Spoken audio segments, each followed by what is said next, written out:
এই ভেতরে কেন জল ঢোকাচ্ছি তোটা ভেতরে?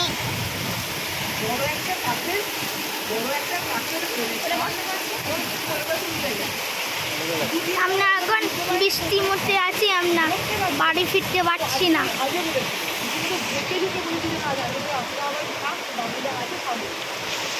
ওই জন্যই তো আমি কেন ফটো জগৎগুলো করালাম। আকাশ ওপরে রয়েছে, আমাকে বললো যে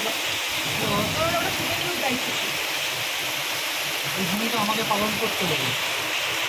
তাও আকাশ বলছে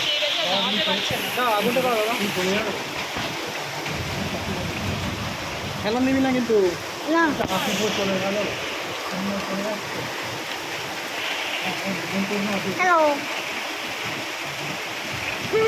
আমি জানি আমি যদি এখন বেরোতে না পারি আমাকে হ্যালো। এটা খুবই নিতে পারবো।